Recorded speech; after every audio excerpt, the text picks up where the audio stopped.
Indah berbalam si awan petang, berarak di celah pepohon ara. Pemanis kata selamat datang, awal bismillah, pembuka bicara. Assalamualaikum warahmatullahi wabarakatuh. Salam sejahtera dan salam keluarga Malaysia saya ucapkan kepada sidang penonton yang mengikuti kami di Facebook MQA.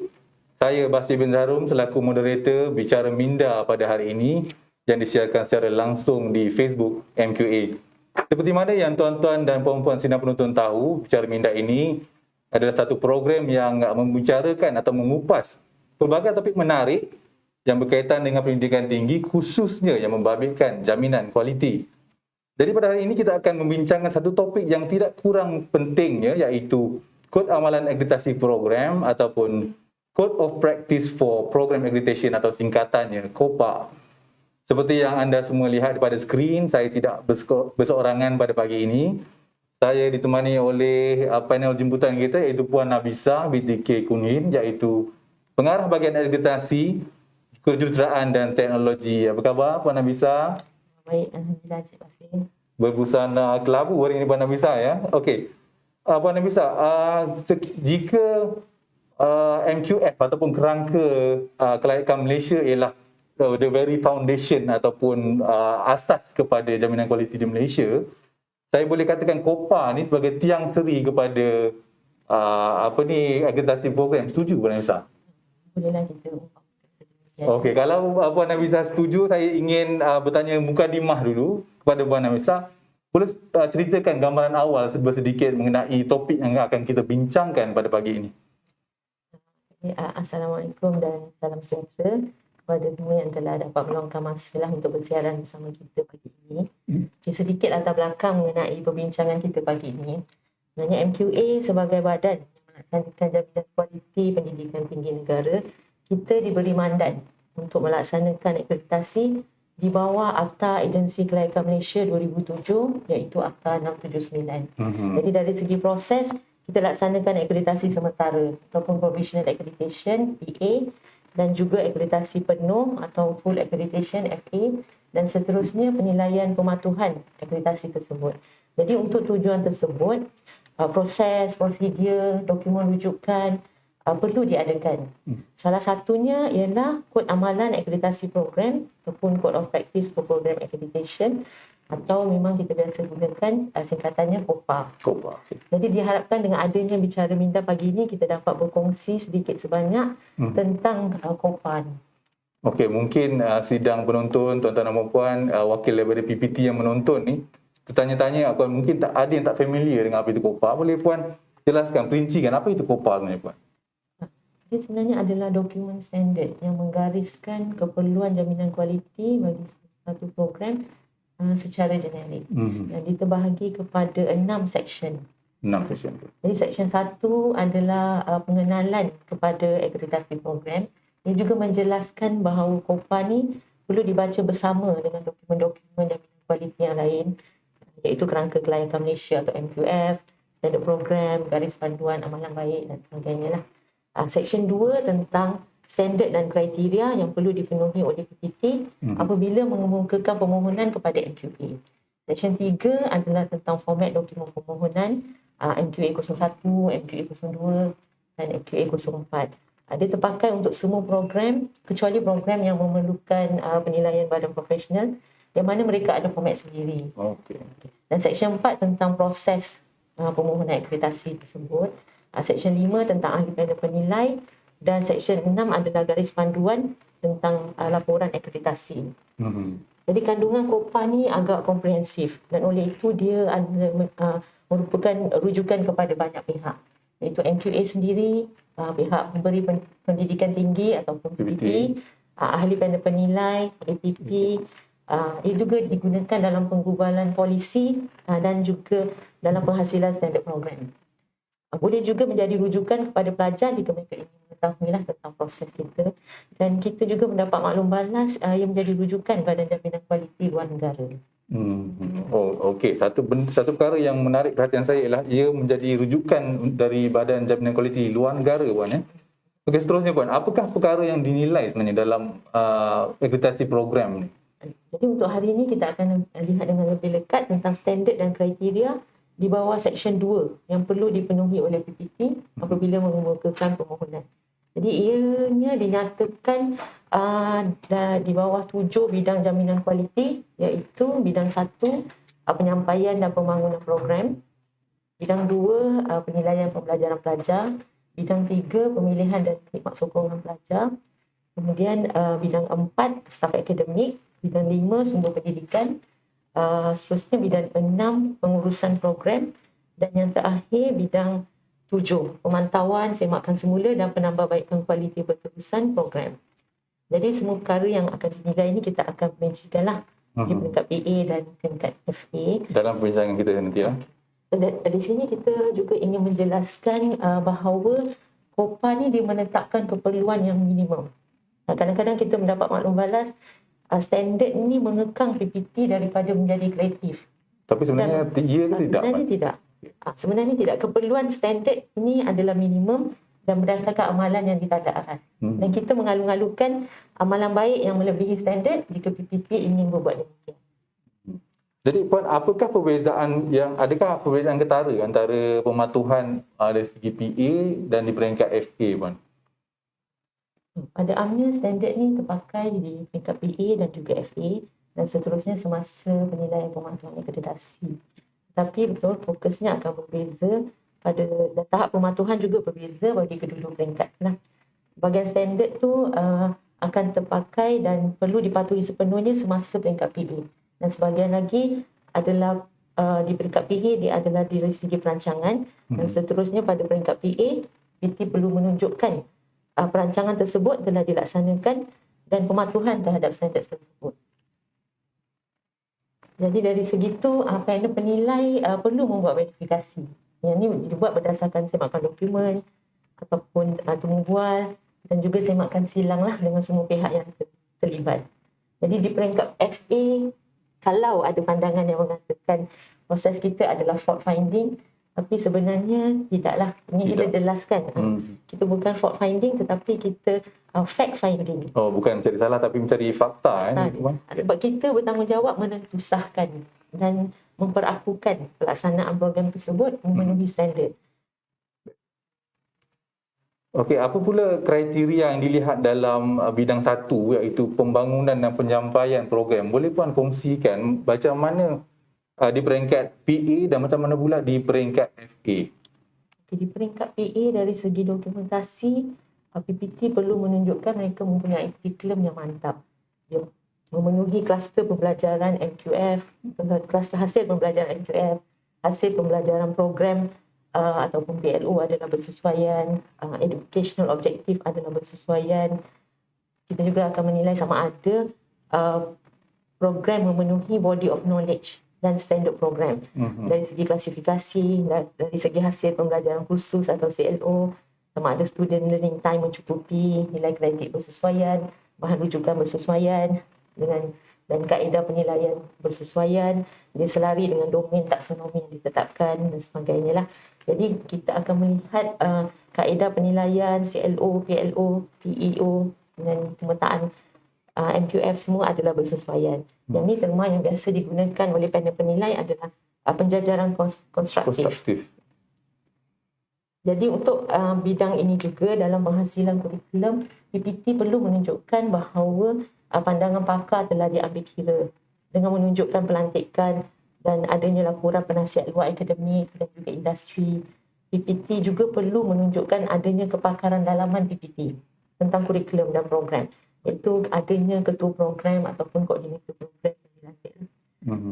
Perkara yang akan ditekankan dan perlu dipenuhi sepenuhnya semasa permohonan PA adalah keperluan needs assessment ataupun kajian pasaran dia telah dilaksanakan, yang mana dia boleh menunjukkan keperluan program tersebut ditawarkan dan adanya permintaan pasaran bagi program tersebut. Maknanya perlu ada permintaan baru satu program itu boleh ditawarkan, Puan. Dan ini perlu menunjukkan bahawa program itu relevan untuk ditawarkan. Okey. Dan berkait dengan needs assessment juga, satu lagi penilaian yang ditekankan semasa PA ialah laluan kerjaya bagi program tersebut.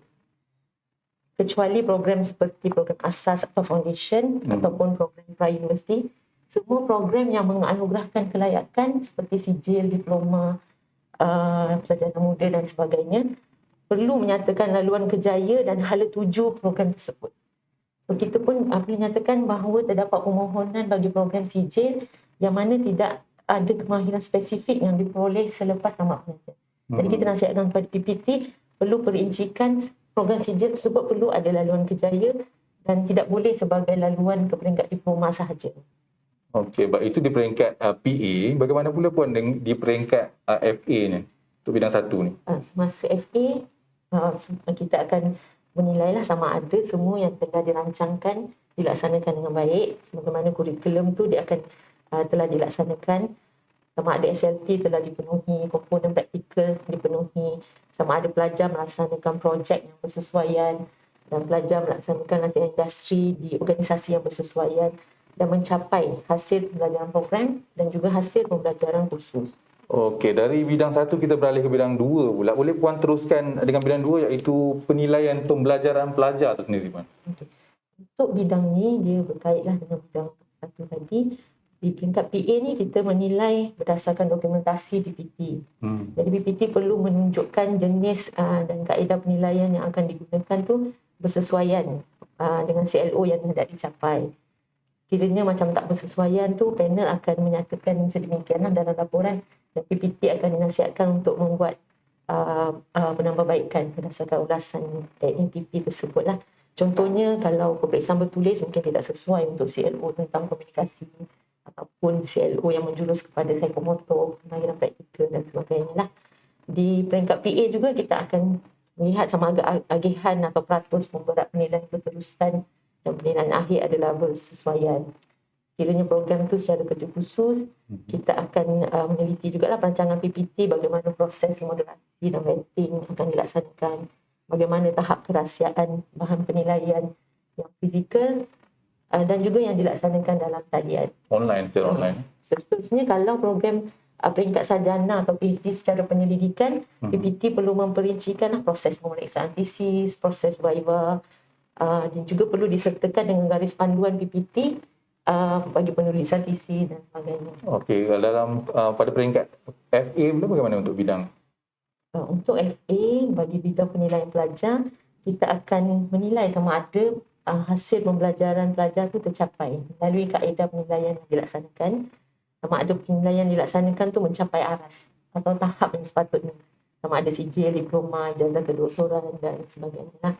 Okey, kita juga akan buat penelitian bagi program sarjana muda ke atas. Proses penilaian ni melibatkan juga pemeriksa luar. External examiner. Ya. Jadinya kedua-dua komponen ni akan dinilai oleh ahli penilai kita. Dia akan meneliti skrip, soalan dan juga kaedah pemeriksaan, kaedah pemarkahan penilaian tersebut lah. Dalam beberapa keadaan memang kita dapati ada program yang penilaian yang dilaksanakan tidak mencapai aras, tidak menguji atau mencabar pelajar pada tahap yang sepatutnya, dan tiada soalan-soalan kemahiran berfikir aras tinggi dalam penilaian yang dilaksanakan. Kebat tuan, tak dikebat.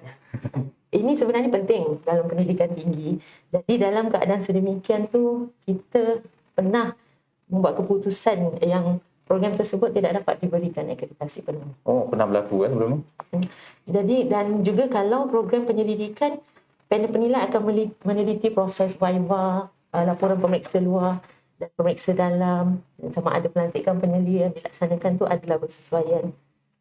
Oh, okey. Untuk bidang 3 pula puan, saya lihat bidang ni tidak menjurus secara langsung kepada akademik. Jadi bagaimana ia penting dalam proses PA dan FA? Betul. Walaupun dia sebenarnya tidak menjurus kepada akademik secara langsung, tapi dia sebenarnya penting untuk kebajikan pelajar dan juga bagi melahirkan graduan yang holistik. Dengan adanya extracurricular activity ataupun aktiviti di luar kurikulum. Contohnya seperti adanya majlis perwakilan pelajar, MPP, adanya persatuan, adanya aktiviti sukan dan kebudayaan, khidmat masyarakat dan sebagainya. Dari satu sudut, penetapan kelayakan masuk juga sebenarnya menjaga kebajikan pelajar. Sebab supaya pelajar yang berpotensi yang mengikuti program tersebut. Dan jika mereka tidak memenuhi kelayakan masuk, ada kemungkinan mereka akan kerugian dari segi masa dan wang ringgit apabila tidak dapat meneruskan pengajian dengan baiklah. Jadi secara amnya kemudahan di bidang tiga ni, dia adalah di peringkat institusi seperti kemudahan rekreasi dan kemudahan perkhidmatan kaunseling dan sebagainya lah. Yang menjurus spesifik kepada program dalam bidang ni adalah tentang syarat kelayakan masuk. Kalau di peringkat PA pula? Di peringkat PA ni dari segi dokumen, PPT perlulah menunjukkan kemudahan yang disediakan untuk pelajar lah. Dan juga perlu ada latihan kaunselor berdaftar. Yang ini penting untuk membantu pelajar yang mungkin menghadapi masalah semasa berada di kampus. Beliau boleh dapatkan kaunseling ke situ? Kalau belum ada, disyaratkan sebelum pengambilan pelajar tu ia perlu disediakan. Dan di bidang ni juga kita akan menilai sama ada orientasi yang bersesuaian disediakan, sama ada peruntukan untuk pembentukan majlis perwakilan pelajar MPP tadi, sama ada PPT, ada unit atau jabatan yang bersesuaian lah untuk memberi khidmat sokongan pelajar. Okey, di peringkat FA pula bagaimana Puan dalam bidang ni? Di peringkat FA, kita akan meneliti semua yang dirancangkan tu telah dibuktikan lah, dilaksanakan dan dibuktikan semasa proses FA. So kita akan buat penilaian sama ada kemudahan yang disediakan tu dapat diakses oleh pelajar. Sama ada ia adalah dalam keadaan baik dan efisien, dan kita akan mengadakan sesi temu bual dengan MPP sama ada mereka mempunyai ruang bagi menyuarakan pandangan atau aduan atau suara mereka didengari, macam itulah. Dan sama ada MPP mendapat sokongan daripada pihak pengurusan. Dari segi kelayakan masuk pula, kita akan menelitilah ke semua pelajar yang diterima masuk kepada dalam program tersebut memenuhi syarat tersebut. Ini akan diteliti melalui semakan fail pelajar. Okey, saya tengok bidang 3 ni dia lebih kepada student centric lah kan, jaga kebajikan pelajar lah. Tapi dalam bidang 4 ni dia menyebut mengenai staff akademik. Staff seperti kita tahu di PPT, staff merupakan tonggak kepada pelaksanaan dan penawaran suatu program lah. Jadi sejauh mana standard dalam KOPA mengambil kira kesesuaian kelayakan dan kebajikan staff di PPT? Untuk bidang staff akademik ni memang dia tertumpu untuk menjaga kebajikan dan juga kesesuaian staff akademik tersebut lah. Untuk pendidikan tinggi, kelayakan minimum yang ditetapkan ialah sarjana muda lah bagi mengajar di peringkat sijil, diploma ataupun kursus asas. Dan untuk tahap yang lain, perlulah staff akademik dengan kelayakan kelayakan yang lebih tinggi. Contohnya kalau sarjana muda, kelayakan staff akademik perlulah master. Lebih tinggi daripada pelajar yang diajar? Lebih tinggi daripada tahap program. Tahap program, okey, tahap program. Jadinya di peringkat permohonan PA, PPT perlu menunjukkan adanya pelantikan sekurang-kurangnya 2 orang staf akademik dalam bidang bagi mengajar kursus teras dan 1 ketua program dalam bidang juga. Kemudian dari segi dokumentasi yang lain, PPT perlu menunjukkan bahawa senarai khusus tu akan diajar oleh staf akademik dengan kelayakan yang bersesuaian. Dan perlu menunjukkan perancangan pengambilan staf berdasarkan unjuran pengambilan pelajar, dan ia perlu memenuhi standard program yang berkaitan lah. Dan PPT perlu memastikan peratus staf akademik tetap tu adalah 60%. 60% tetap, okey. Ini penting bagi kestabilan program tersebut lah. Dan bagi segi kebajikan tu, PPT perlu ada perancangan bagi CPD staf akademik, serta peluang lah untuk mereka mengembangkan kejayaan mereka. Okey, itu di peringkat PA. Bagaimana pula dalam bidang ni di peringkat FA-nya, Puan? Di peringkat PA tadi tu, cuma sebelum ke peringkat FA, kita akan letakkan syarat bila mana PPT tidak menyerahkan semua staf akademik masa permohonan, kita akan letakkan syarat membuat pelantikan tersebut sebelum pengambilan pelajar, iaitu sebelum program dimulakan. Jadi di peringkat FA, kita akan membuat verifikasi lah ke semua staf akademik yang perlu untuk pelaksanaan program tersebut telah dilantik dan mereka mempunyai kelayakan yang bersesuaian untuk mengajar kursus-kursus yang tersebut lah. Dan kita harapkan tidak berlakulah situasi seperti PPT melantik staf akademik dengan kelayakan yang tidak betul-betul bersesuaian dengan kursus yang diajar. Contoh, kalau PPT menawarkan program information system, tiada seorang pun dalam program tersebut dengan kelayakan tersebut. Maknanya bidang tu memang perlu tepat. Kalau boleh tepat lah. Ataupun program games design. Tapi staf akademik yang dilantik semuanya dengan kelayakan sains komputer. Tidak bertepatan lah. Ini mungkin menimbulkan masalah apabila pelajar membuat projek yang berkaitan dengan bidang tersebut, di mana tidak ada pakar yang boleh guide student tersebut projek mereka lah. Dan seterusnya di peringkat FA juga kita akan tengok bahawa staf akademik telah mendapat sokongan daripada pihak pengurusan bagi pelaksanaan tugas. Mereka mempunyai ruang lah untuk menghadiri seminar ataupun persidangan ataupun penglibatan dalam komuniti dan juga penyelidikan. Dan PPT juga perlu membuktikan staf akademik telah dapat menjalani CPD. Biasanya 40 jam setahun. 40 jam setahun. Okey. Sidang penonton semua, tadi kita dah menyentuh mengenai staf akademik. Bagaimana pula dengan sumber pendidikan ataupun infrastruktur yang perlu bagi pembelajaran pelajar? Di peringkat PA, semasa permohonan PPT perlu menyenaraikan dan menunjukkanlah kemudahan minimum dari segi bilik kuliah ataupun bilik tutorial telah disediakan.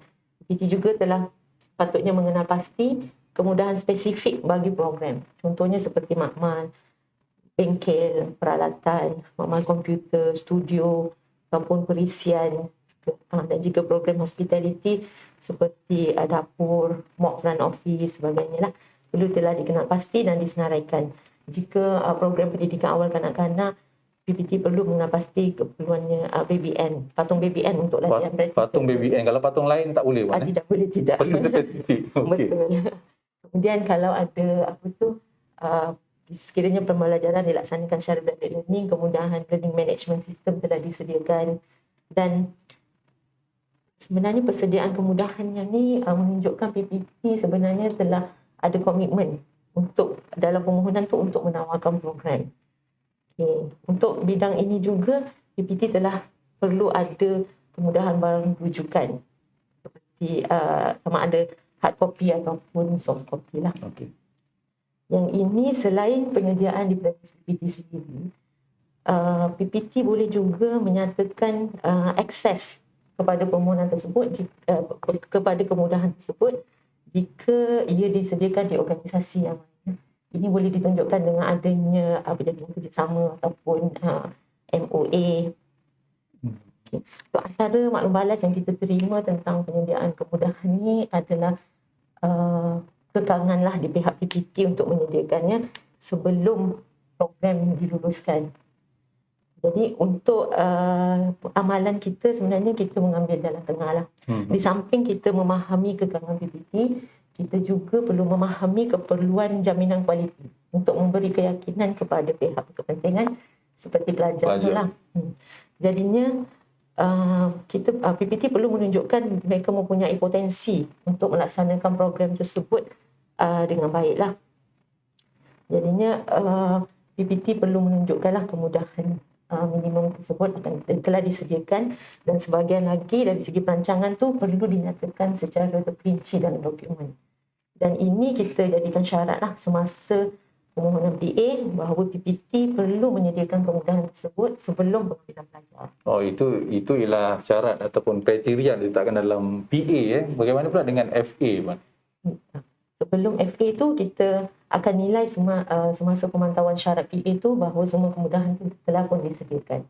Okey, dan semasa FA kita akan pastikan kemudahan tersebut telah ada dan pelajar telah dapat menggunakannya. Ini akan kita lawati semasa penilaian FA, sama ada secara fizikal ataupun virtual lah. Jadi bagi kemudahan yang guna sama dengan organisasi lain, PPT perlu menunjukkan akses kepada kemudahan tersebut telah ada, mungkin melalui buku log ataupun jadual penggunaan dan sebagainya lah. Dan kita juga akan melaksanakan semakan silang lah dengan pelajar yang terlibat dan juga individu lain yang terlibatlah dalam penyediaan kemudahan tersebut. Dan kita juga akan meneliti rekod penyelenggaraan sumber pendidikan. Okey. Dalam bidang 6 iaitu pengurusan program, apakah perkara-perkara penting yang perlu diwujudkan oleh pihak PPT? Kalau untuk program, kita perlu lihat pelantikan ketua program dengan kelayakan yang bersesuaian telah ada. Itu paling utama lah. Yang utama untuk program. Okey. Dan ini kelayakan tu kita akan merujuk kepada standard program lah. Dan seterusnya, PPT perlu menunjukkan mereka mempunyai struktur organisasi dan governance yang sesuai untuk pelaksanaan program tersebut lah. Dan adanya staf pentadbiran yang mencukupi untuk menyokong pelaksanaan program, dan adanya sistem penyimpanan rekod yang bersesuaian untuk rekod pelajar dan juga rekod staf akademik lah. Peringkat FA berapa? Peringkat FA kita akan melihat perancangan pelaksanaan tersebut dan sokongan diberikan dalam pelaksanaan program lah oleh pihak pengurusan. Dan untuk ketua program, kita akan semak lah dan membuat verifikasi bahawa pelantikan ketua program tu ada dan beliau telah melaksanakan tugas ketua program tu lah. Dan kita juga akan melihat kepada rekod, sistem penyimpanan rekod dan kerahsiaan yang dipakai oleh pihak PPT lah. Okey Puan, macam mana pula dengan bidang terakhir kita, bidang ketujuh iaitu pemantauan, semakan semula dan penambahbaikan kualiti berterusan program. Boleh Puan perincikan? Okey. Kan bidang 7 ni dia merujuk kepada proses CQI program dan juga CQI PPT secara amnya lah. Ia bidang terakhir bukan kerana ia kurang penting, tapi kerana ia sebenarnya terpakai untuk semua bidang lain. Okay. CQI itu boleh berlaku untuk semua bidang. Jadinya di peringkat institusi, di peringkat PA lagi, PPT perlu menunjukkan struktur ataupun entiti yang terlibat bagi proses jaminan kualiti dalaman PPT. Entiti tersebut tu mungkin dalam bentuk unit yang besar atau unit yang kecil, atau satu bahagian yang besar, ataupun dalam bentuk jawatan kuasa jaminan kualiti. Ini bergantung kepada struktur organisasi dan juga saiz PPT. Bagi CQI program, PPT perlu menunjukkanlah apakah mekanisme yang akan digunakan untuk pengukuran pencapaian CLO, PLO. Template tersebut perlu dikemukakanlah semasa permohonan PA untuk penelitian. Dan PPT perlu memperincikan kaedah CQI dan semakan semula bagi program, sama ada ia melibatkan pihak kepentingan dan sebagainya lah. Bagi setengah-tengah PPT yang telah beroperasi lama, mereka akan mengemukakan contoh proses yang telah dilaksanakan bagi program lain. Contoh sebelum pengalaman mereka lah. Okey, itu di peringkat PA. Kalau di peringkat FA pula? Untuk peringkat FA, kita akan menelitilah semua sama ada proses jaminan kualiti dalaman PPT telah dilaksanakan secara berkesan oleh unit atau bahagian yang berkenaan, dan sama ada semua pihak lain yang terlibat telah memberi kerjasama baik dalam pelaksanaan CQI tersebut. Jadinya dan juga di peringkat program tu kita akan lihatlah pelaksanaan pengukuran pencapaian CLO dan PLO jika berkaitan, ada tak penglibatan penasihat akademik dalam CQI program, juga penglibatan pihak kepentingan. Okey, seterusnya kalau ada sebahagian syarat, sebahagian standard yang mungkin tidak dapat dipenuhi semasa kita laksanakan FA, contohnya pengukuran PLO.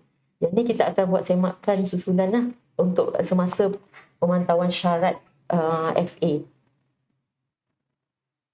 Okey. Okey Puan, saya dah dapat isyarat untuk soalan penonton ya. Saya tengok di FB Live. Akan pick 1-2 soalan untuk Puan bisa jawab.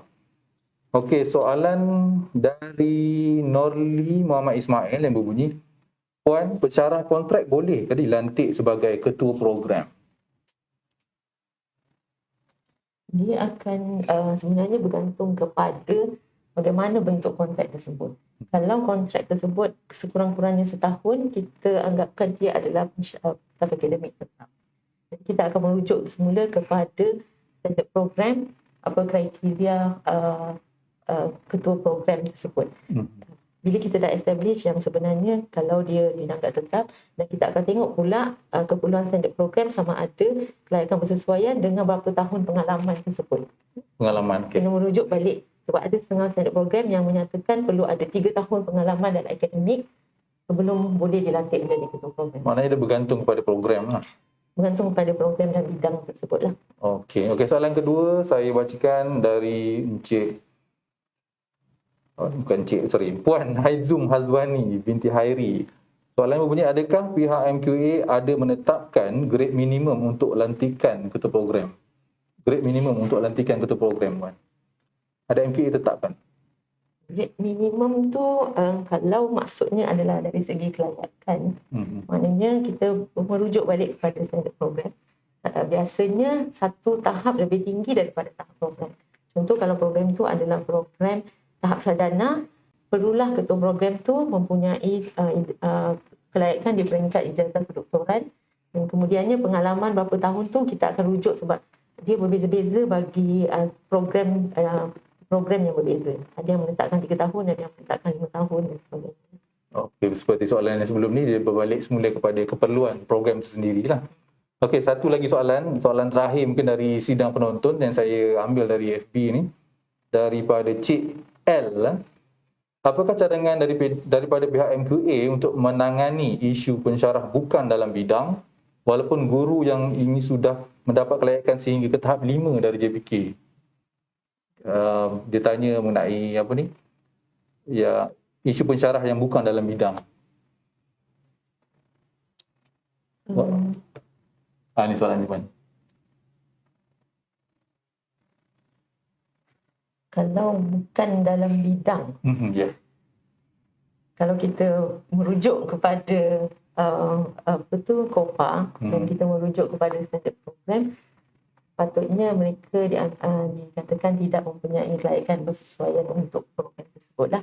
Kemungkinan boleh mereka ditukarkan ke program lain yang bersesuaian dengan kelayakan yang mereka ada. Okey, diharapkan jawapan daripada Puan Nafisah tu menjawab soalan daripada Cik L tadi. Baiklah, alhamdulillah kita sudah tiba di penghujung program. Diharapkan dengan pengurusan ini dapat memberi gambaran jelas mengenai KOPA. Dan bagi tuan-tuan dan puan-puan yang ingin mengikuti siaran ulangan mengenai program Bicara Minda kita pada hari ini, bolehlah berbuat demikian di channel YouTube MQA. Sebelum tu jangan lupa untuk follow, like dan subscribe FB MQA, channel YouTube MQA dan juga Instagram MQA bagi mendapatkan segala informasi terkini berkaitan MQA terus kepada anda.